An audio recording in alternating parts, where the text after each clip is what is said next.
écrit un chapitre qui parle de la recette du sucre à la crème du bonheur. J'ai écrit ça, puis j'ai cette théorie-là depuis longtemps, où dans la vie, quand tu veux être heureux, il n'y a pas un grand secret, fais ce que tu aimes. Puis tu demandes aux gens des fois, puis je le fais en conférence, aux gens, mais oublie ta famille, tes enfants. Ah, qu'est-ce qui me rend heureux? Ben, mes enfants. Non, non, non, non, pas tes enfants, pas ton. Qu'est-ce qui te rend heureux, toi, pas pour les autres?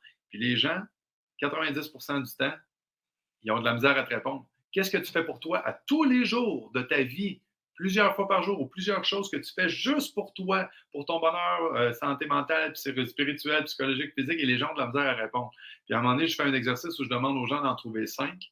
Puis moi, j'ai trouvé les 5 choses qui me rendent le plus heureux au monde à tous les jours. Et je te dirais que j'en fais 4 sur 5 pratiquement tous les jours de ma vie. Puis ça fait partie beaucoup de ma recette matinale. Et ce que je ne savais pas, j'ai écouté un podcast d'un scientifique, d'un docteur de l'Université de Stanford, qui est un professeur en neurobiologie, en neurosciences, pardon, et qui parlait des circuits dopaminiques et de se créer des objectifs à tous les jours. Que la meilleure façon comment je pourrais dire, la meilleure façon de sécréter cette hormone-là, qui est la dopamine, qui est l'hormone de la motivation, qui te tient toujours en alerte, qui te permet d'être heureux puis d'avancer, c'est de te donner des petites tâches à accomplir à tous les jours. Ce n'est pas le gros pic que tu atteins quand tu réalises un objectif que tu t'es mis à long terme, puis là, après un an, c'est vraiment la sensation de réaliser des petits objectifs tout le temps et d'avancer tout le temps. Puis là, il dit, tu t'en donnes 6 ou 7 dans une journée, puis si tu es capable d'en accomplir 3 ou 4, puis à un moment donné, il dit, mais le chiffre magique dans les études qu'on a fait avec les scientifiques à Stanford, le chiffre magique de petites choses à accomplir à tous les jours, c'est 5. Et là, moi, je suis fou comme la merde parce que je fais bien sûr, niaise.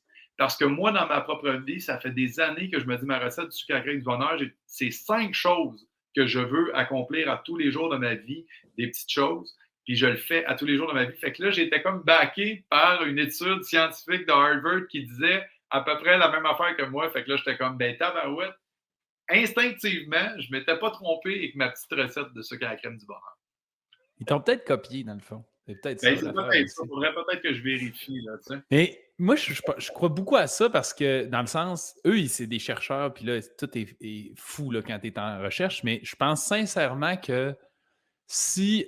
Moi, je me catégorise comme un clinicien. Je coach des gens dans leur santé, puis je dis un clinicien parce que c'est pas de la recherche, parce que je travaille pas avec 10 000 personnes ou je fais pas de la statistique, mais je suis en contact avec plein de gens tous les jours. Puis à un moment donné, on serait idiot de ne pas observer des tendances, tu sais. Puis des affaires qui sont flagrantes, et comme ça marche, là, il y a une cause à effet que j'observe tout le temps.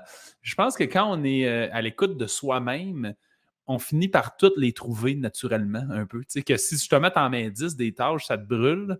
Puis que si tu en mets une, ben, t'as fait, puis c'est terminé, il ne se passe plus rien dans ta journée. Tu sais. Je pense que quelque part, je ne suis pas surpris que tu sois proche de exactement sa vérité, mais que tu aurais été proche dans tous les cas.